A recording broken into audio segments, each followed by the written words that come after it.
And I have a special guest. Go ahead. I have a special guest with me today, Mr. George Politis from Greece. George is a master artist. He'll be showing us how he uses the Primatek. I'm going to do a little bit of paint out so you can see the colors, but this is a more interactive version. So I would love to hear your questions so George can answer them. If they're about the product, I can do those. But George is from a practical standpoint, he can give you answers that you may have always wanted to ask. He's a fantastic guy, very open, very sharing. So George, I want to welcome you. Would you like to say hello to the viewers? Hi to everybody. Thank you so much, John and Angela and Ethel. Thank you very much for this invitation, and I'm really honored and happy to be with you. Excellent. So this is our first jaunt into having a live artist. So Ethel, who's controlling the background, is going to flip to you if you have a question. So please, I think you can raise your hand if you have a question, and we'll do our best to answer those. All right, so of the Primatek, there's 36 Primatek colors, and they're made from natural minerals. I've looked at a lot of George's work. It's beautiful work, and it's a great paint to show, for example, rusted machinery that's out in the field, leather, because it granulates. You see this great effect. Let me show you what that looks like, and then we'll flip to George. So this is granulation. This is what granulation looks like, and it's caused by differential specific gravity, and the paint follows the rough or cold press paper, either one, and you get this different pattern. That's called granulation. This is bloodstone, another. See the granulation of the bloodstone. So this is natural. It's because the minerals are imperfect. They're not like a synthetic, which is absolutely perfect size, shape, and weight. These are imperfect because they're minerals. And then George, I'm going to show you some of his work. This is Piemontite. Was very, very popular in Portugal. And let me show you one other one. This is rhodonite. So people say, is there kind of a pink color in the minerals? And yeah, for the most part, that would be rhodonite. Lots of oxides, lots of irons, just because they granulate so very, very well. George, would you like to show the artist how you use the Primatek? Yes. Well, I mean, Primatek are just offering us so many opportunities, and this is what I love, because you can use them as any other color, but when you use them a little bit wet in wet and you vary the pigment that you use, then all these beauties come in front, and you have granulation, and you have those special effects that are extremely useful to me for the textured paintings, but also for my landscapes, for depicting Greek landscapes, whatever. So it's a matter of practice for any artist when they try to find the qualities in Primatek, as you said, mainly the granulation, but also the beautiful colors that come around at some points. You start with one color and then they diffuse and they produce a second, a third color. And all of a sudden you have a painting sometimes with only one tube, only one color, and it's fantastic. I remember showing last time in Greece in one demonstration here in the international exhibition that only using, let's say, one color like Cascade Green or Moonglow or Piemontite, just one color, then you get a variety of colors because you take advantage of this beautiful diffusion when you use the colors mainly wet in wet. So other than that, you can see in several of my works this granulation.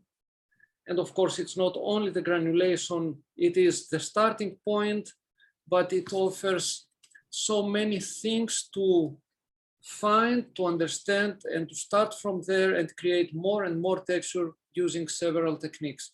And this is what I love. I mean, I can start with just a couple of colors and I have a beautiful basis for my watercolor to evolve. Of course, it needs several things from then on, but from the moment I found the Primatek and the beautiful granulation, I just cannot do anything else. So what would you like me to do? I have several colors that I really like, and thanks to you, John, I have these beautiful sets now. Two sets. One is mainly for the textured paintings, and I have Aussie red gold, which could be substituted, of course, with other colors like quinacridone gold that I have in the other set. They are, to me, similar. They are both beautiful colors. As you said, I have Piemontite genuine. It's a fantastic granulating color. It gives excellent tones from red to brown, and in between you find some yellowish tones. It's a beautiful color. Pyrrole Scarlet, Cascade Green. I mean, Cascade Green is a must in many of my paintings. Bloodstone. Bloodstone is the absolute color, I think, for granulation and texture. It is one of the colors that I use in my rusty paintings, in Greece landscape, Greek landscapes, when I paint Santorini in the shadows, I mean, everything, and lunar blue.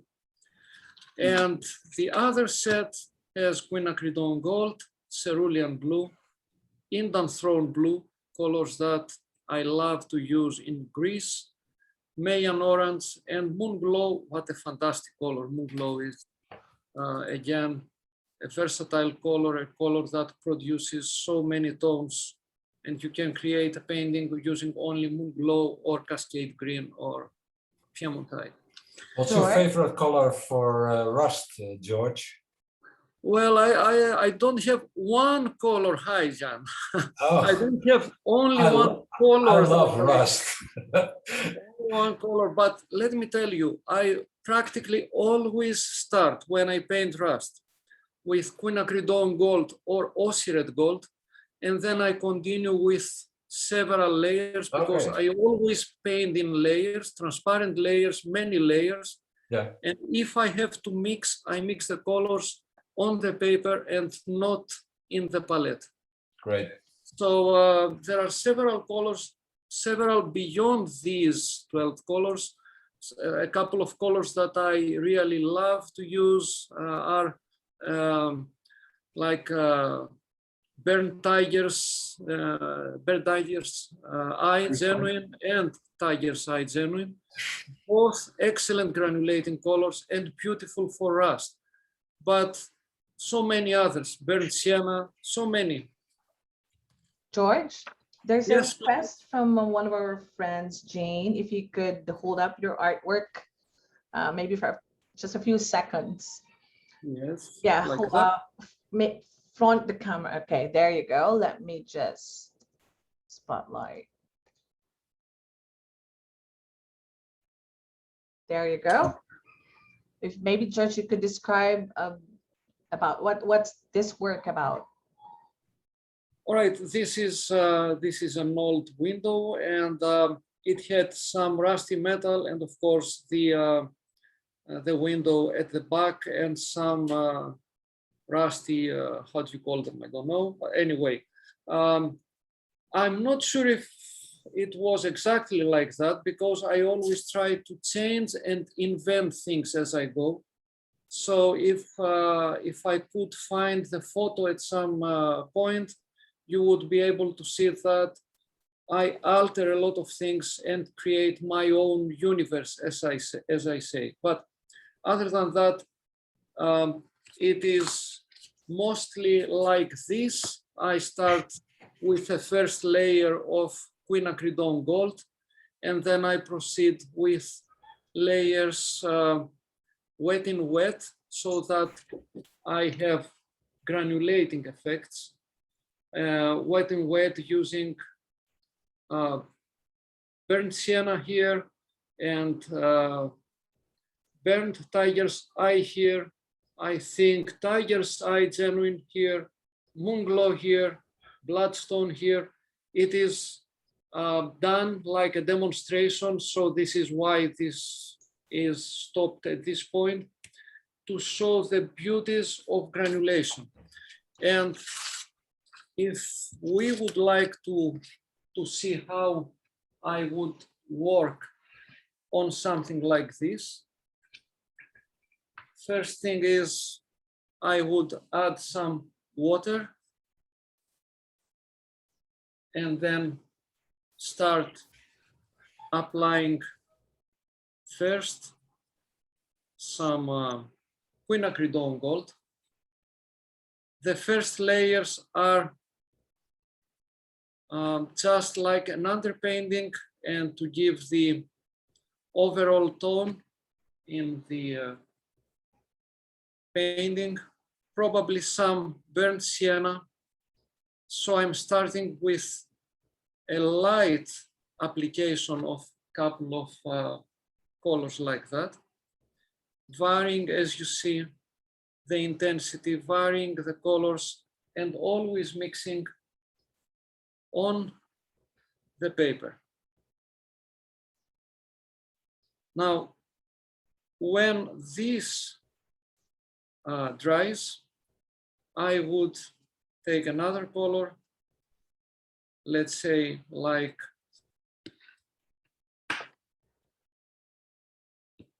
piemontite. It's not used at the rest of the painting, but I could incorporate this in certain areas. And although I normally wait for a layer to dry and then I continue, I can go directly here and add piemontite.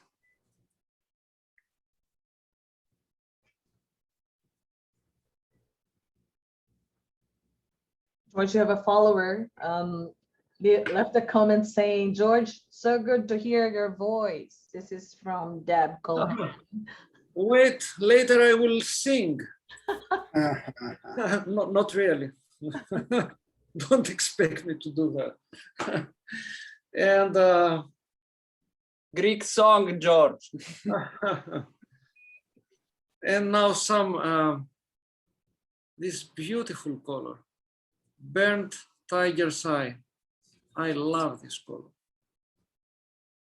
And you see, it creeps into the fibers. It goes and it is a dominating color, and it produces such beautiful effects right away. And this is what I love. So imagine having a couple of colors like that, those Primateks. It's not going to finish a painting, but it is such a beautiful basis to give you ideas where you can add lights, where you can add some shadows, and you can go on from there on. And although it will keep granulating, you may already be able to see how it flows and creates granulating effects all around. It's beautiful. So when it dries, it will be like that. And later when I add something like bloodstone, but mostly in areas that are going to be darker, you will see more of this. So we have a question here from one of our friends who's with us in Zoom, from Anna Marie.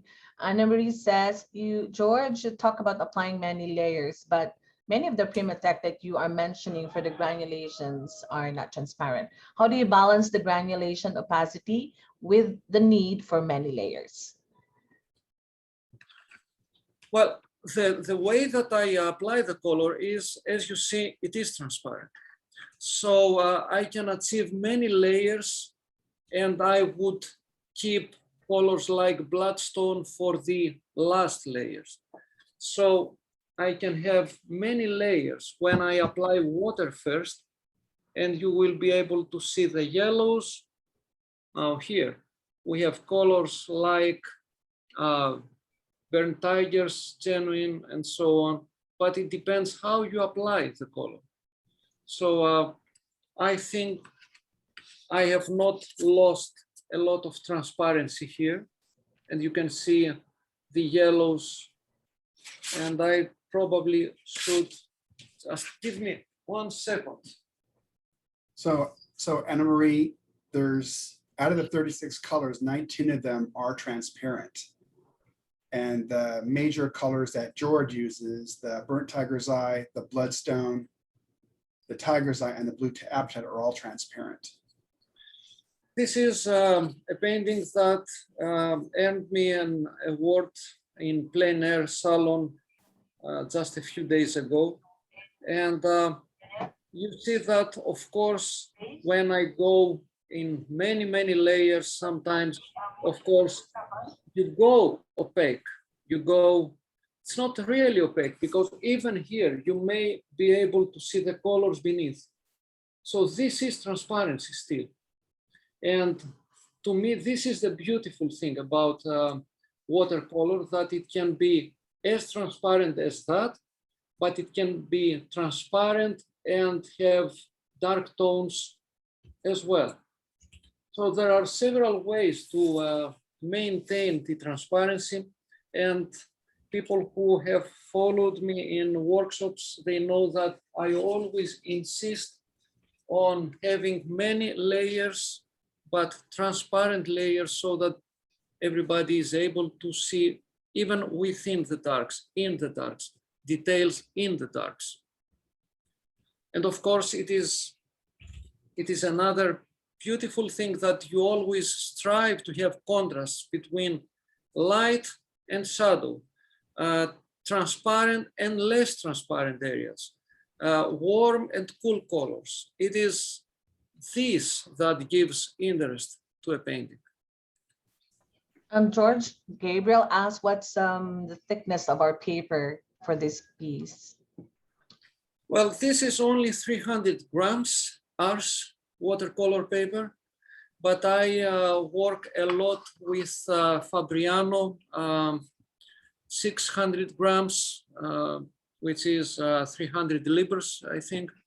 And so I have several papers that I like to use. I'm not addicted, let's say, to one paper.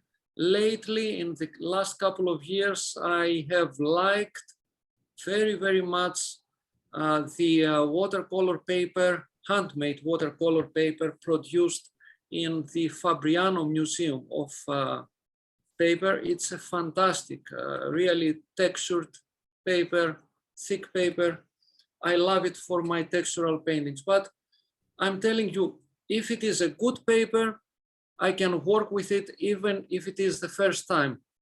I will try to adapt to find the qualities, and then at some point it is easy to work with it.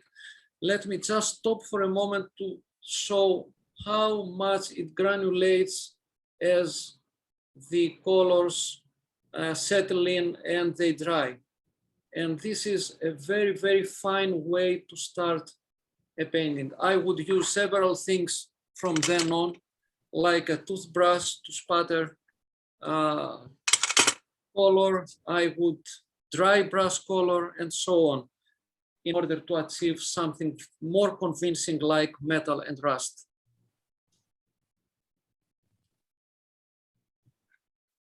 Very nice. I think it's good to read this one beautiful comment from Caroline in Facebook. Caroline Diebel from Australia She said a big thank you to George for the invitation to send her artwork to the Watercolor International 5th exhibition in Greece. And a big thank you also to John for sponsoring the event. She only wishes that she could be there in person to meet the artist and view the art. It is true that we are having a major exhibition in Thessaloniki. It is the 5th edition of the Watercolor Biennial in Thessaloniki. It is called Watercolor International, and we have the 5th edition this year. Daniel Smith, John, and Catherine, they were always supporting us, and they are still supporting us. And I'm so grateful and happy and honored to be in the Daniel Smith family. I cannot express in words. It is once an artist is in this family, he or she understands what it means to be in this family. I don't say anymore because it's going to sound a little bit melodramatic. So these are the Primateks, let's say, and what I use in order to achieve granulation. But I would like to say that I'm not using them only in these cases. I can use them in something like this, which is a Santorini rendering. And you can take advantage of these colors, let's say, to paint a dark wall. So if I would have to paint a dark wall here, almost always I would start with a warm underpainting. Hij is dus van Thessaloniki. This is. Hij spreekt behoorlijk goed. Hij gaat in het torentje. Let's say a mixture of these two colors as I did before. It's not only, of course, the only possibility of having an underpainting, but I'm showing the same combination of colors to show that it can be used in so many subjects. And once again, normally I would wait for that to dry, but even here, I can continue like that with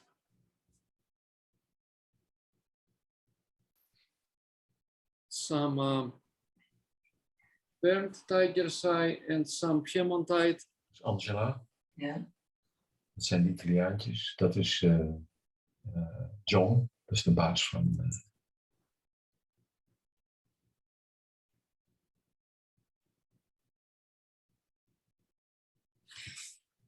I try always to be very careful with the edges. This is why I turn the paper around.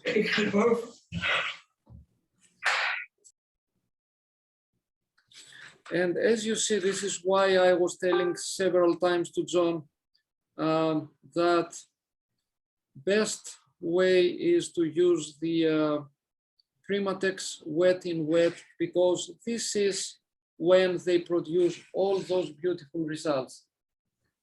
And although normally I would not do that at this point, but let me add the heavy weapon of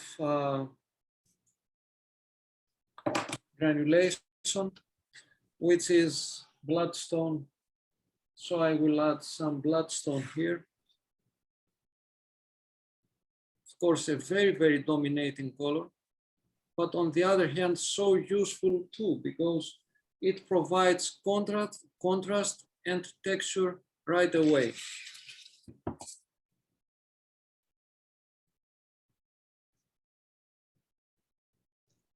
George, there is a question here from Linda. Yes.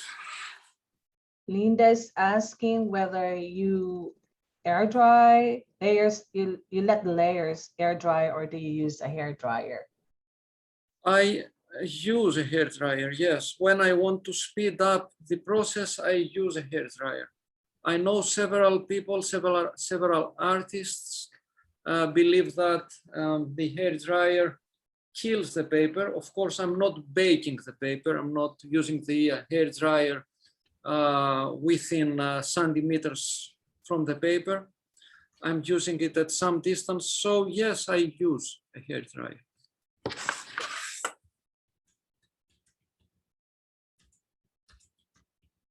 All right, so even now you can see that while retaining the transparency, because I'm using the paper wet, I apply the color wet in wet, you see that we already have this beautiful granulation and many colors.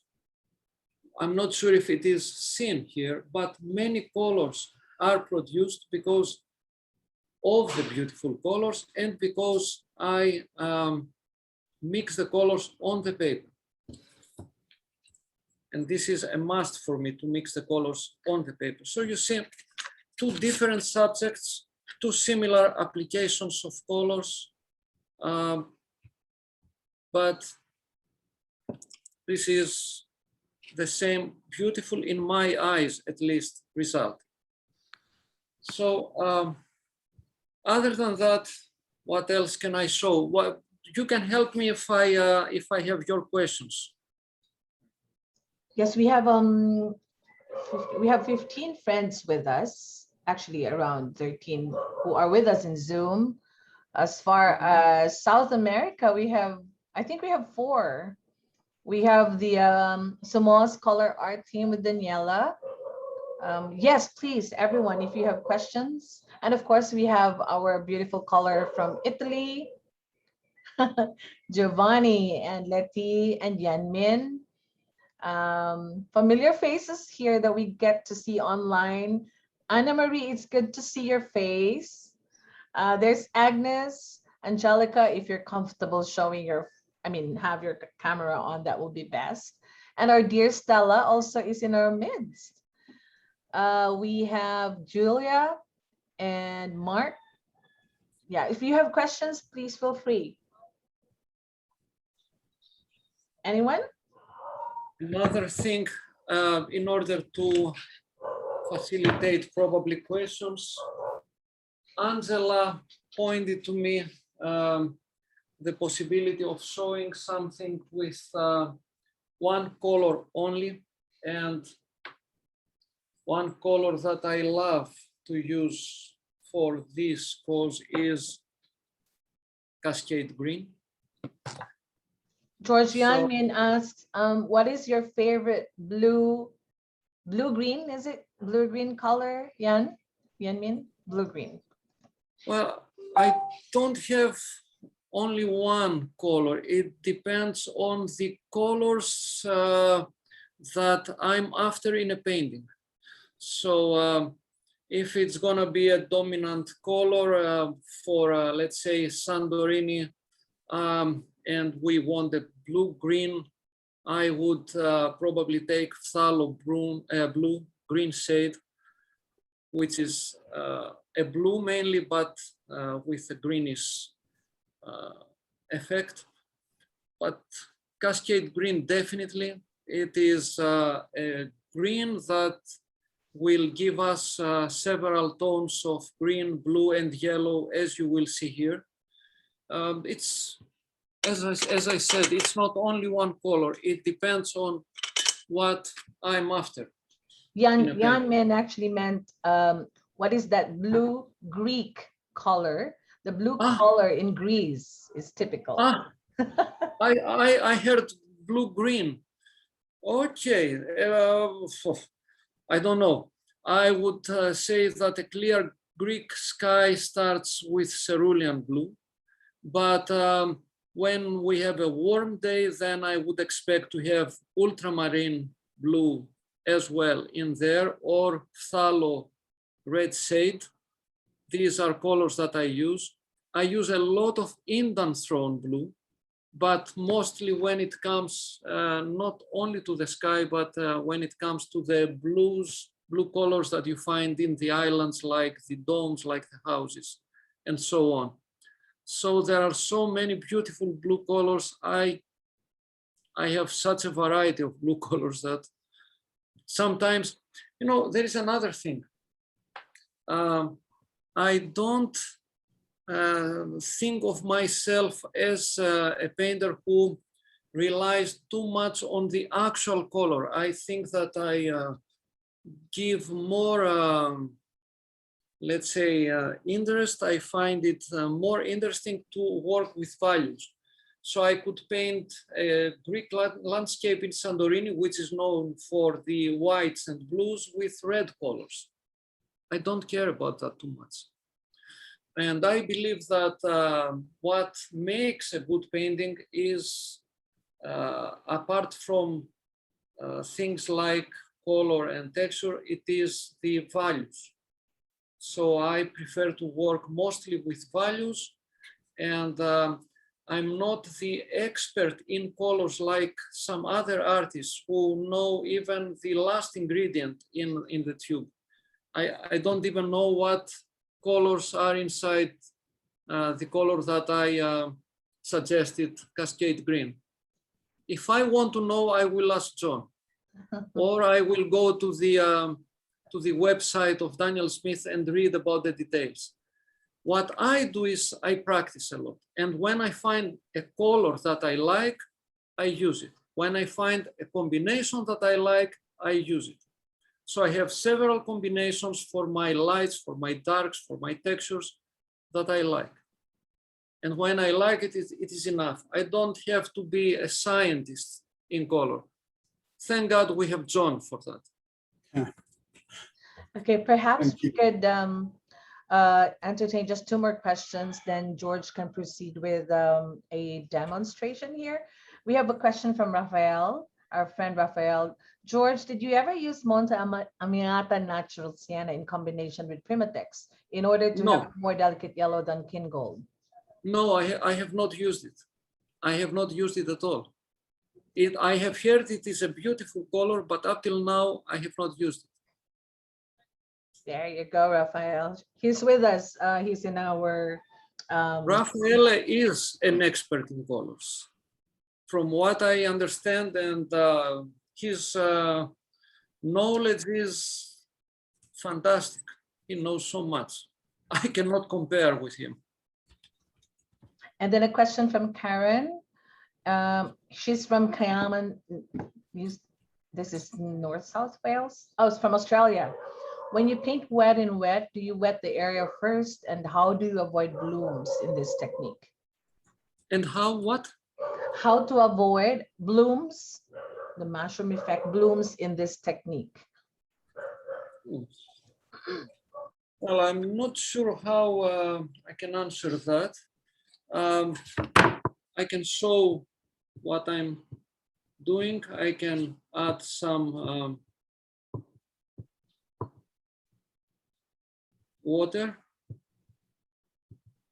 I apply water to the whole paper.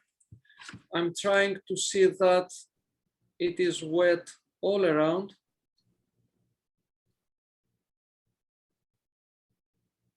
I don't flood it, of course. Now you see that while it is not flooded, it has water all around. And then I can take my brush and take some Cascade Green and start applying. I use gravity, of course, to make the color. The master of a cascade, George.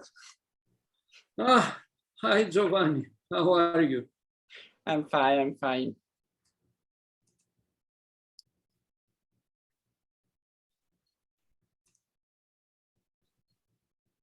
As you see, I'm adding more and more at the top so that it flows. I am using now some water to make it flow a little bit more to create some passages of color in a vertical way.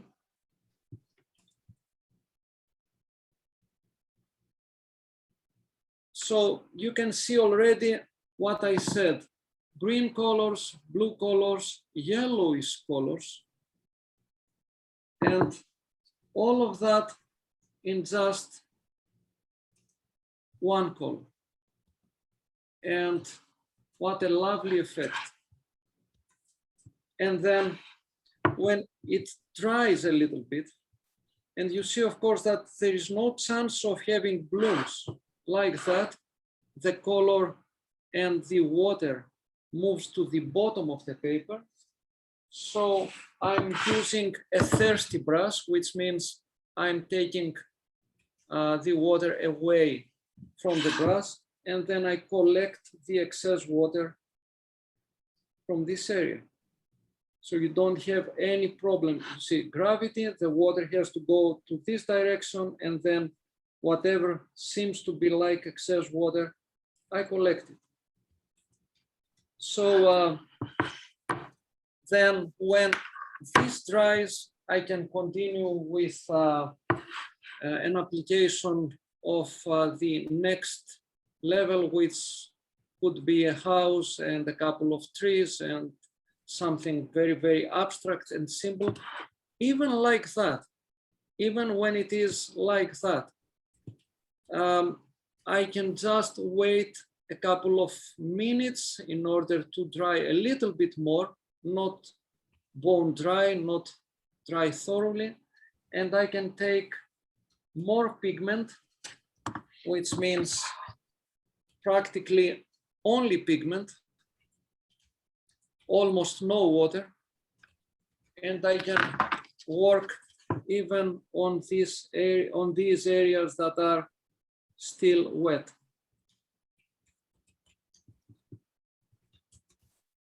Because you can control the color like that. It doesn't flow all over the paper, because now I'm working with mostly pigment and less water.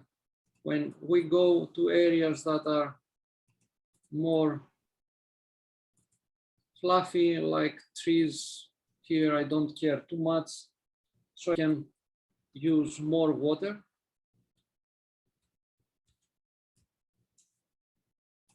When I have to paint something that is really solid like a house, I have to use practically pure pigment, like if I was dry brushing, and even like that, it is still quite wet, but of course we can manipulate that later. The interesting thing when you paint things like that in one color, and the beautiful thing is that you see that one color gives so many tones, lovely effects.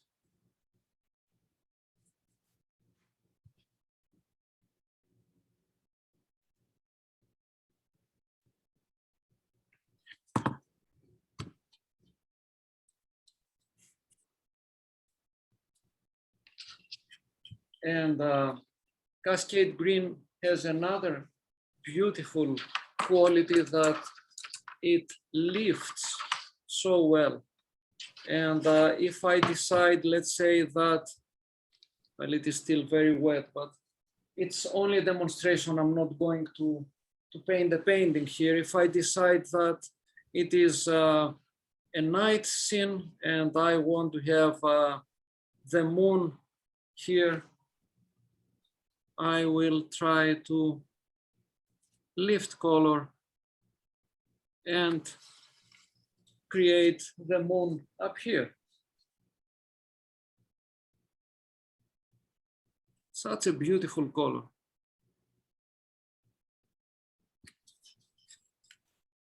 And of course, if I decide later to paint, let's say, a window in the in the house a window that has light, I can lift that color as well.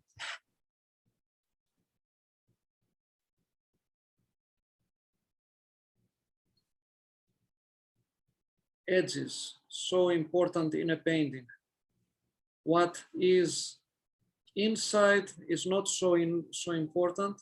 Actually, it is best to leave the inside a little bit more transparent. The edges should direct the eye. The edges should be crisper. Well, not always, but you see, the edges are enough to define what we want to paint. The rest can be more abstract.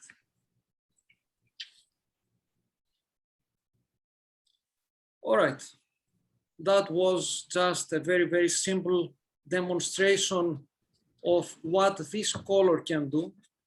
And once again, you will see blue, green, yellow.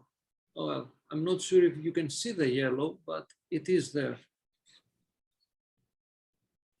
I hope we can find, yeah, I think we can see the yellow colors right here now. Yeah. I think it's best to read additional information from our dear John here, and it's best to read this out loud because we have friends joining us in Facebook. John shared that this beautiful color in front of us, which is Cascade Green, is a co-precipitated pigment consisting of two pigments that are locked together. It is considered to be one pigment. However, with the addition of water, the pigments uncouple, giving the beautiful effects that George is showing now. Mm-hmm. Thanks for that, John. You're welcome. I love some colors, I told you, because of that. And colors like Shadow Violet or Moonglow or Piemontite, and of course Cascade Green are so effective and useful in such kind of painting. And of course, this was a demonstration of what this color offers, but imagine using this in trees and applying the colors wet in wet. It's such a beautiful color. Here's some message for you, George, from Karen. Thank you so much, George, for demonstrating with Cascade Green. Love how it moves and granulates. Thank you. Thanks. There was another, that was a Santorini painting in Cascade Green, a very, very simple painting. And of course, as I said, Santorini is known for the blues and whites. Instead, I decided to paint here with Cascade Green only.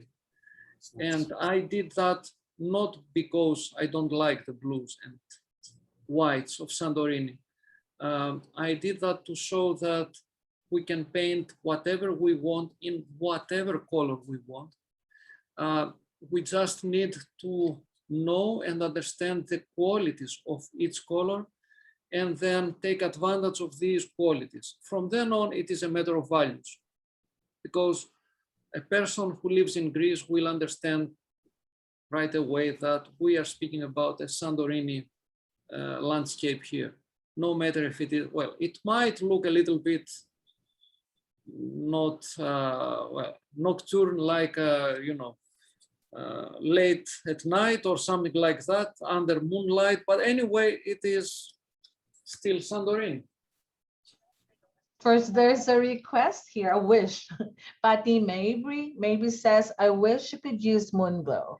I think we have time for that. Are you good to, do you have a yes. Moonglow tube with you now? Yes, yes, definitely. Patty, wish granted. Woohoo. Now we have to think about possible, I don't know, what could we paint in Moonglow? All right, I have something like that in front of me, like, let's say, let's imagine a church. very simply.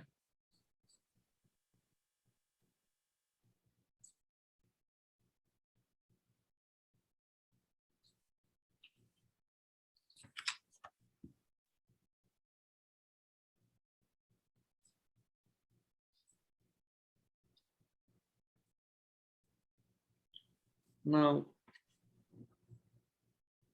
what should I put in front? Like another building. And let's imagine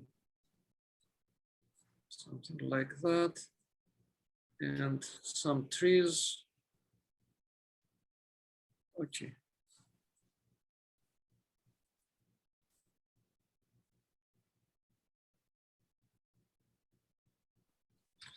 All right, let's go with this idea. So, Moonglow, where is the Moonglow? Here it is.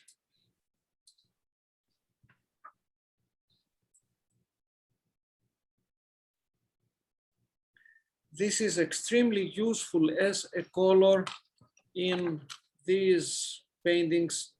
I can see a lot of Moonglow in several areas because I use it a lot in my shadows. All right, so let's start. Of course, you can paint right away, like wet on dry with any color, but you miss the beautiful qualities that are produced through diffusion. This is why I start with a layer of pure water.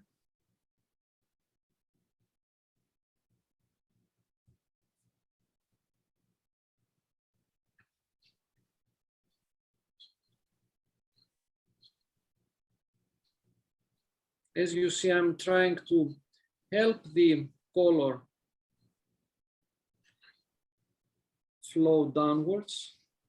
And when it starts, I add more pigment to the top.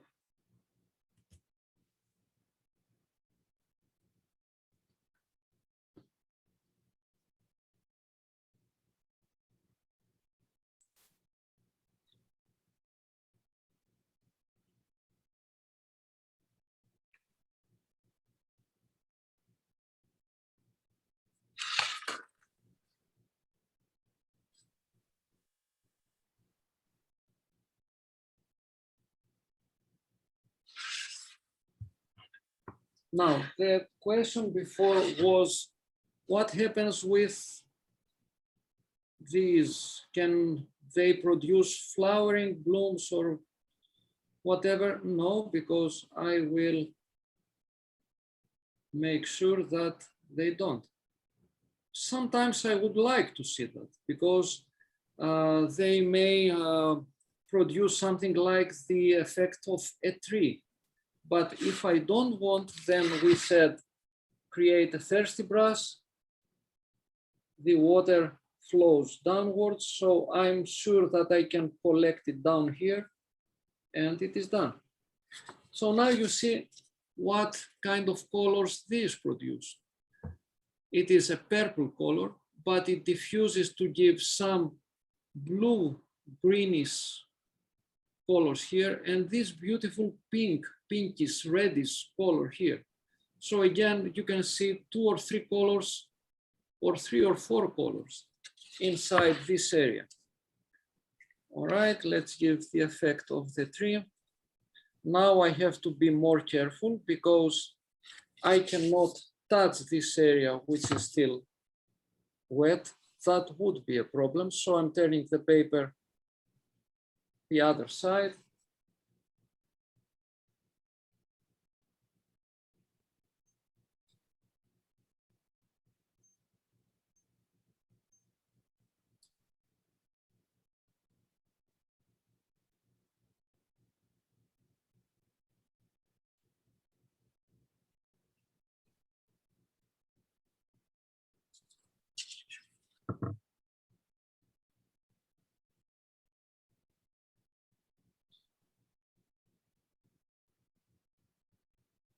All right, let's imagine that the light comes from this way. So I will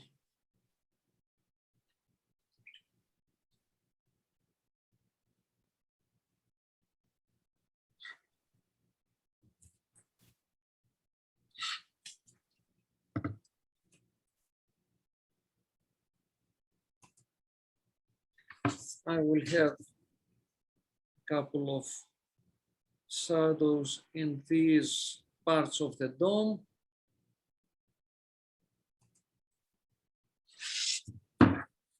Adjusting volume. And let's imagine something like that. And of course, the window. And what else? Anyway, just a very, very simple application of colors to show the beauties of Moonglow. It's not a painting.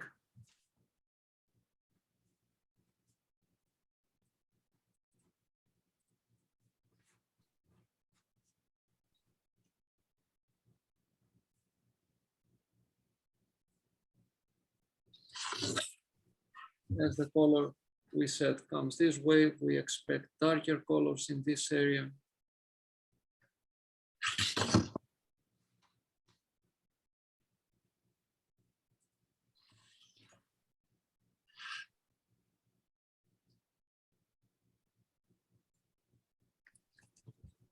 And definitely darker color in this area.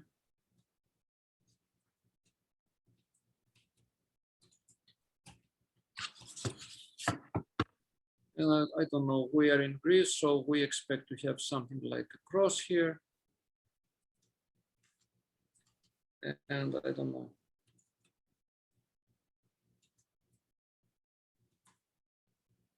Maybe a priest and someone else.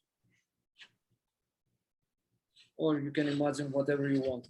Anyway, why did we do that? To show how it produces all those beautiful colors. It settles into the paper. It creates this kind of, not the standard granulation, but as it settles in the paper, it produces some very interesting areas, dots, and so on. The colors is what I love. And if I show this painting, you will see Moonglow all over the painting in smaller or larger quantities.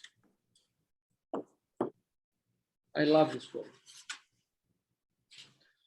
Thank you so much, George. That's 2 demos in one session. That's so generous of you. These are not demos, of course. These are very, very simple, not even sketches, but just to demonstrate the beauties of the colors. Yeah. Thank you. Just a quick time check. We're about to wrap up, and I think from here we could entertain 2 questions, and then we proceed to invite John again for some closing remarks. And of course, we're going to ask George for some words of wisdom or any tips, your best practices, maybe 2 to 3 tips that you could share to our fellow artists who are with us today. So from our audience, from our friends here in Zoom who are with us now, any questions? Giovanni and Letty, no questions? No, he's a master. He's a master. Yeah, it's more of like we have a master in front of us, and we have so many masters within the Daniel Smith family, so I don't even dare call myself a master. But it is good to be among those fantastic artists and people, because most important is that they are excellent persons, excellent people. If there's nobody asking, so I'll give the best. Try asking just one line. You know, George, as we all know, we're all still in the pandemic, and I'm often, even in Daniel Smith, and as we talk to artists, we'd love to hear from you. How do you keep yourself motivated? I did not understand how. How do you keep yourself motivated in these crazy times? I think it is the period that we are more motivated. But at least this is the case with me. I'm more motivated because I found more time to do things that I liked, to experiment with my techniques, and to push the limits for myself of watercolor, because I love to push the limits of watercolor. I like to use these colors over collage. I do a lot of collage and then I paint on top of collage. I'm not sure if I have anything here. I don't think I have anything here, but so I motivate myself because I love what I'm doing. So I found more time. Yeah, there's more time. We agree with that. So thanks for that, George. I would like to invite John again. And before I do that, let me just put on spotlight the beautiful artist, the beautiful voice behind our Spanish translation, none other than our dear friend, Angela Barbie. Thank you so much, Angela, for your generosity of time. And you've always been passionate. Oops, let me see. Okay, she's a great multitasker. You can see in her ears. Thank you. There you go. We could hear you now. Thank you. It's lovely. Lovely to be with you. Thank you, George. Muchas gracias, George, por hacernos estos preciosos regalos, these beautiful presents that you gave us. And of course, just before we end our session today, we'd like to hear our dear John. Well, George, I want to say thank you so much for joining today. If you could somehow let the people know about your website so they can come and visit and learn about your classes and where you're going to be giving demonstrations. I'm sure they would absolutely love that. George is an incredibly giving person. It was great to have you on today. I think what you saw is that the Primateks can be used in different ways. So can the granulating colors to give you effects that you may want. George's work is absolutely gorgeous. I bring it all over the world with me. He's just fantastic. So I want to thank you all for joining us. I appreciate it. And it's something we're going to be doing once a week. So if you leave me your feedback of kind of what you'd like to see, I really want to make it more meaningful for you as the viewers. George, thank you. I appreciate you very much. Thank you very much for everything, not only for tonight, but for everything. You are so very welcome. Yeah. Oh, just before we leave the meeting room, shall we have a group picture? This is very special because this is the very first time that we are doing this, that we're gonna have a group picture in Zoom. And that's exactly the reason why we would like to do the meeting in Zoom, because we'd love to see your faces. So are we all ready? There's 19 of us here, good 19. Let me see. I think there are 4 others. Okay, thank you, Angelica. I know Stella is on bed. Julia, am I saying your name, pronouncing your name correctly? Okay, thanks for having your video on. Of course, we have Nicholas Lopez. Yeah. Nicholas still there? And we have Gabriela and someone using the Galaxy Note phone. I see Johnny Patramanis. Yanni. Yeah, Johnny is there. Okay, so if you're ready, let's do a group picture. This is funny. Bren said, someone, a friend in Facebook said, my face would crack your screens. Alguien dijo que. All right, so I'm going to take a group picture now. And of course, we will share this in our socials because today is a very special day. Okay, everyone, in a count of 3, flash your beautiful smiles. Ready?